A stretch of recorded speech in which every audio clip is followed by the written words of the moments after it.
사람들이 왕이라고 환호하는데 정작 본인은 영광이 아니라 죽음을 이야기합니다. 좀 이상하지 않나요? 오늘 전주 옛길교회 설교를 바탕으로 예수의 여정 속에 담긴 이 커다란 역설 한번 깊이 들여다보겠습니다. 자, 한번 상상해 보세요. 모두가 나를 환영하고 막 환호성을 지르는데 나는 곧 고문당하고 처형될 거야 라고 말하는 거예요. 이게 바로 오늘 우리가 풀어볼 이야기의 핵심, 바로 그 역설입니다. 이 역설을 제대로 이해하려면 먼저 예수께서 동시에 걷고 있던 두 개의 전혀 다른 길을 살펴볼 필요가 있습니다. 이거 보세요. 정말 흥미롭지 않나요? 한쪽은 지리적인 여정, 그러니까 예루살렘이라는 높은 곳으로 올라가는 길이죠. 그런데 다른 한쪽, 영적인 여정은 정반대예요. 가장 깊은 고난, 가장 낮은 곳을 향해 내려가는 길입니다. 같은 길을 걷고 있는데 완전히 다른 방향을 향하고 있었던 거죠. 그래서 여기서 핵심은 뭐냐면요. 이 길이라는 게 그냥 단순히 예루살렘이라는 목적지로 가는 도로가 아니라는 겁니다. 예수님은 이 여정 그 자체를 통해서 나를 따르는 제자라면 바로 이렇게 사는 거야 하는 제자도의 진짜 의미를 온몸으로 보여주고 계셨던 거죠. 근데요, 예수님이 걷는 이 길을 모두가 똑같이 이해한 건 아니었습니다. 사실 이 예루살렘으로 가는 길을 두고 서로 전혀 다른 세 가지의 시선이 충돌하고 있었어요. 먼저 제자들의 시선입니다. 이 사람들은 이 길을 권력으로 가는 길로 봤어요. 와, 드디어 예수님이 예루살렘에서 왕이 되시는구나 이렇게 생각하면서 벌써부터 누가 더 높은 자리에 앉을 건지 자기들끼리 다투고 있었죠. 그럼 세상의 시선은 어땠을까요? 뭐 간단했죠.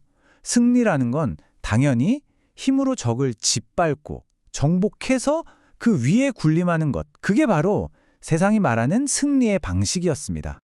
하지만 예수님의 길은요, 완전히 180도 달랐습니다.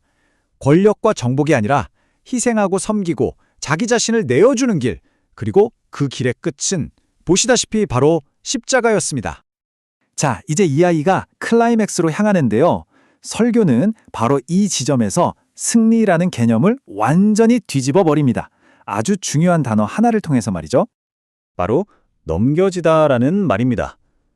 이게 그냥 보면 누군가에게 넘겨졌다 이런 수동적인 표현이잖아요. 그런데 사실 이 말 속에는 두 개의 아주 다른 관점이 동시에 아주 팽팽하게 담겨 있다는 겁니다. 인간의 관점에서 보면 이건 뭐예요? 배신하고 팔아넘기고 비겁하게 책임을 떠넘기는 정말 추악한 죄의 연속이죠.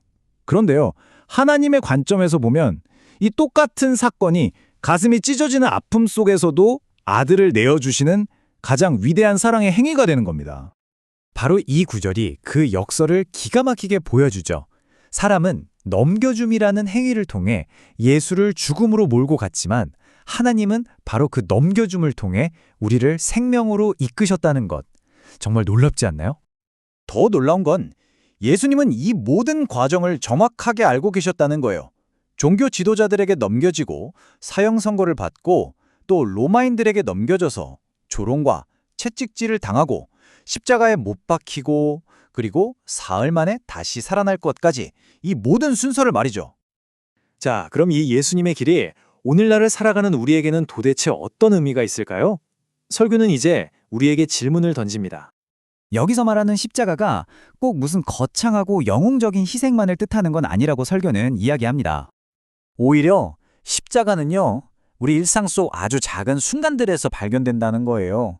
예를 들면 내 자존심이 확 상할 때 그걸 꼭 참아내는 거. 내 이웃을 위해서 이건 내 권리인데 하면서도 양보하는 거.